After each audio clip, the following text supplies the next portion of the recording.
So LSU linebacker Patrick McQueen said this. It's not great, but they still make it work. Jalen Hurts is a great quarterback. Steve Bell's a great wide receiver. So I feel like if we just get the ball out of Jalen's hands and try to make other people make plays, then I feel like our defense can make plays in space. So I feel like with this game plan we got, we're going to dominate them. I feel very confident in what we got. I guess you talked about Jalen. What do you think of him as a player? Now, Patrick, if you're going to say that, you better be able to back it up because this Oklahoma offense is really good. But one thing that I got to say, I really, really enjoyed the confidence displayed by the LSU team as they get prepared to play Oklahoma this weekend. So with that said, I'm going to give you a little stat analysis of the LSU defense to show you why they might be so confident.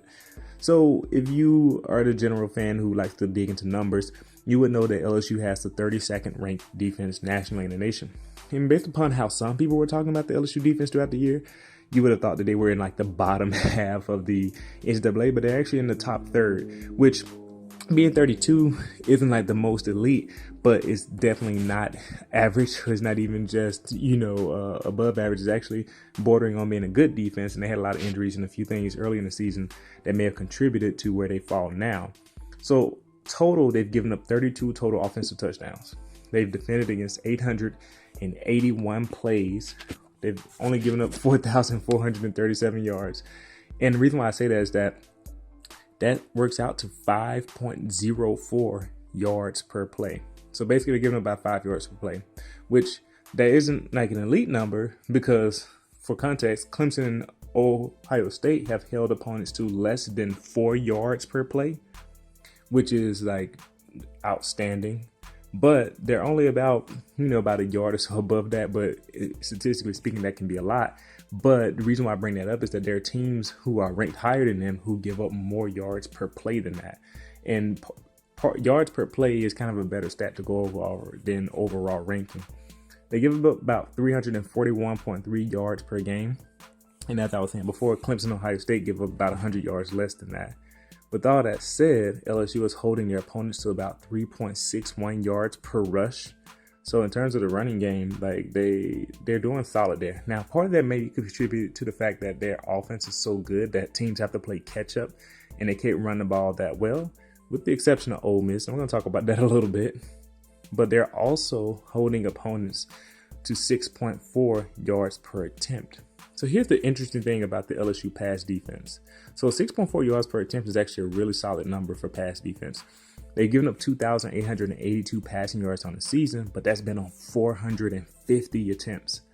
And teams have only completed 51% of their passes against LSU. So you might be prepared for me to say like, oh, this is like a top 10 pass defense in the nation. That's where you'll be wrong. The issue is that they gave up 2,882 yards because that works out to about 12.5 yards per completion. That's kind of rough, especially when you consider that the top pass defenses in the nation give up about 2 yards less per completion than that. So the top 2 defenses in the nation, and Alabama actually is in this range too, give up about 10 yards per completion. And they also have very low yards per attempt. The issue is that LSU is giving up almost 13 yards per completion. So that shows me that the LSU pass defense can perform well, and they do half of the time. But when they fail hard. And you kind of see that play out in the games that they played this season. When they're on and they beat teams 50-7. They beat Georgia 37-7. 37-10, I should say. They beat, Arkansas 56-20. They have games like that. But then when they're off, they give up 38 points to Vanderbilt, although 2 of those were defensive touchdowns. They give up, 41 to Alabama, although you kind of have to expect that you're going to give up a lot of points to Alabama. Their offense is really good, but they give up all those points to Texas. They give up all those points to Ole Miss. So you can see when they fail hard. But when they're on, they actually do pretty well. So I'll tell you that in August and September, they gave up 93 points. In the start of the season, they had a lot of injuries. They were learning a few things. They were averaging about 23 points per game. October, they kind of got things together, and they only gave up 67 points total in the month of October, and they were averaging about 16.8 points per game. And so you're like, okay, the defense is, they've found their thing. They're in the swing of things, but then they run into November, where they played Alabama and Ole Miss. Like I said, I'm not going to fault teams for giving up points to Alabama. That offense is historically good. Tua Tagovailoa was one of the best passes in the history of college football. But Ole Miss is a different story. That offense isn't that great, although I will say if you haven't watched Ole Miss, go back and watch some games this year. That quarterback Plumlee is really talented, and he ran all over LSU. He had about 221 yards rushing, had 3 rushing touchdowns, including a 60-yarder and a 46-yarder run. That contributed to the fact that they gave up 105 total points in the month of November, even though they held Texas A&M and Arkansas to basically nothing in those games. They statistically played against those teams really well, but Alabama and Ole Miss inflated their numbers pretty hard. So this weird thing that we're seeing here with the numbers for LSU, but you can see that it doesn't mean that they're bad. So they gave up those 614 total yards to Ole Miss, and most of that was in the second half after LSU went up really big.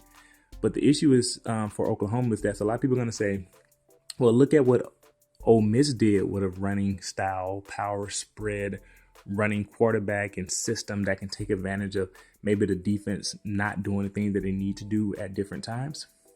The issue is that they still lost. Ole Miss did 58-37. So running with the QB and running well overall will not be good enough, although Jalen Hurts is leading the nation in yards per attempt.